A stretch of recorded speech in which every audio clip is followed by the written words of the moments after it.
मित्रांनो, कविप्रविश्य यूट्यूबवर आपलं हार्दिक स्वागत.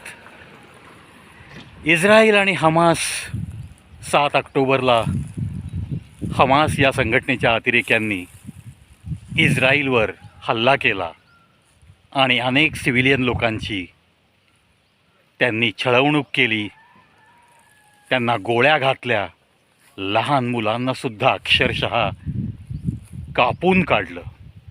परिणाम, इस्रायलने हमासच्या विरुद्ध हल्ला करून युद्ध छेडलं. आज 7 ऑक्टोबरपासून हा वणवा पेटलेला आहे. अनेक हमासचे अतिरेकी मरण पावलेले आहेत, परंतु जमिनीखाली 70-80 मीटर खोल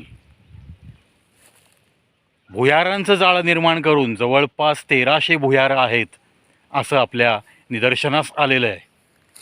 आणि तरीही इस्रायलचं सैन्य या गाझापट्टीमध्ये घुसलं आहे आणि अनेक त्यांनी भुयारं उद्ध्वस्त केली आहेत.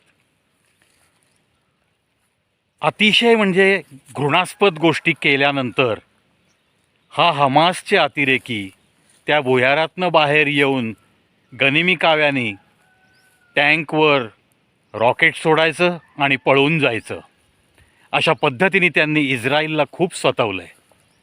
आणि त्यामुळं इस्रायलच्या सैन्याची पण खूप मोठी हानी झालेलीच आहे.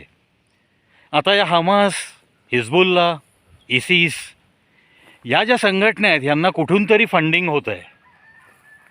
आणि जर तुम्ही नीट विचार केलात तर या सगळ्या मुस्लिम अतिरेकी संघटना आहेत. यांना पोसलं जातं, यांना हत्यारं सप्लाय केली जातात, यांना हवं नको पाहिलं जातं. काहीही न करता भुयारात यांचं अन्न पोचतं आणि फक्त उद्देश एकच की चांगली परिस्थिती असलेल्या देशांवरती ह्या अतिरेक्यांनी हल्ले करायचे आणि आपला खेळ साधत राहायचं आणि पुढे जाऊन जमिनीवर वर्चस्व दाखवत हा एरिया आमचा आहे, हा देश आमचा आहे, ही त्यांची पुढची स्वप्न आहेत. आणि जर सिव्हिलियन लोकांची कत्तल तुम्ही करत असाल निर्घुणपणे, मग ते भले तुम्ही ड्रग्ज घेतलेले होता वगैरे किंवा तुमच्या कमांडरनी तुम्हाला आदेश दिले होते, या सगळ्या गोष्टी हळूहळू निष्पन्न होत आहेत. अनेक कमांडर इस्रायलच्या गोळीबारात, बॉम्ब हल्ल्यात मृत्युमुखी पडलेले आहेत. शेवटी आपल्या देशावर जर हल्ला झाला तर आपण गप्प बसणार का? बिलकुल बसणार नाही. तर इस्रायल आणि हमासचं युद्ध कधी थांबेल हे काही सांगता येत नाही मित्रांनो. पण जर अतिरेक्यांचा हल्ला झाला तर आपल्या देशाने त्याच्या विरुद्ध आवाज उठवलाच पाहिजे. जरूर. आज इस्रायलमधले प्रत्येक घरामध्ये डिफेन्समध्ये भरती होणं, काही काळ तिथं 3 वर्ष ट्रेनिंग घेणं हे कंपल्सरी आहे. आम्हाला भारत देशात आपण मजेत राहतो. काय करतो रे विचारा तुम्ही एखाद्या तरुणाला. नोकरीधंदा नसेल किंवा घरची सुबत्ता असेल, बागायत शेती असेल, काय करतो रे म्हणलं की ते म्हणतात निवांत, आणि खिशातनं एक माव्याची पुडी घ्यायची आणि ती तोंडात टाकायची. दिवसभर टिवल्या बावल्या करत दिवस वाया जातो. मग देशात काय घडतंय, देशविघातक कोण कार्य करतं आहे, कोणाचे मनसुबे काय आहेत, ह्या बाबतीत कोणालाही काहीही देणं घेणं नाही आहे. ही जी घातक प्रवृत्ती आपल्या भारत देशातल्या तरुणांमध्ये आहे त्याचा मी निषेध करतो.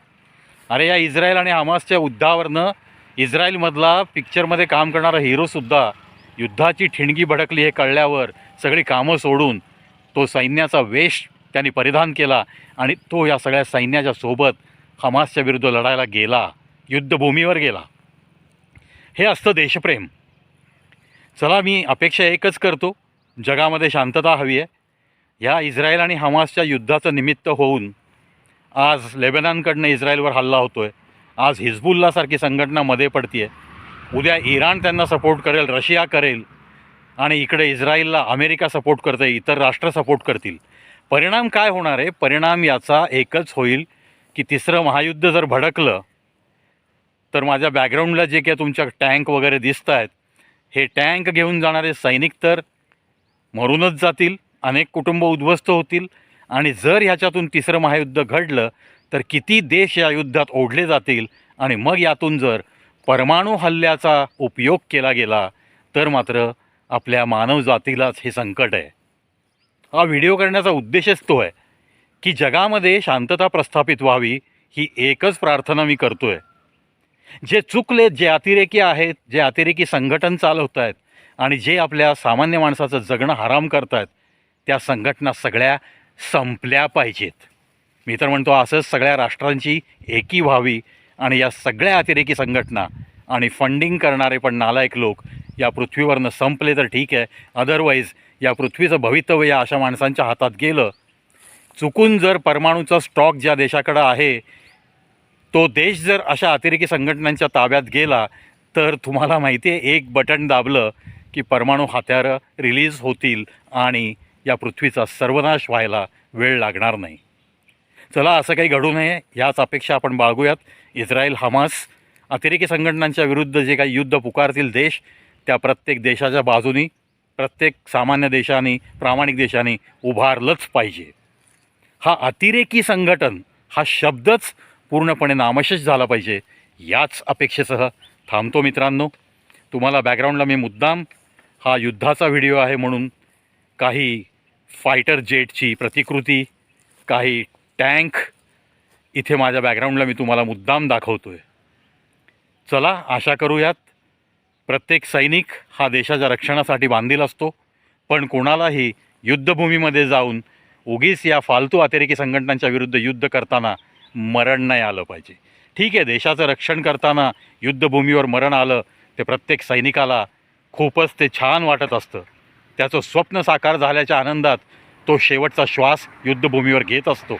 पण ह्या घटना घडल्याच नाही पाहिजेत. शेवटी तो सैनिकसुद्धा माणूस आहे. देशरक्षणासाठी सज्ज उभं राहणं हे वेगळं आणि विनाकारण अतिरेक्यांच्या गोळीबारात मृत्युमुखी पडणं, यामध्ये त्या सैनिकाला सुख नसतं.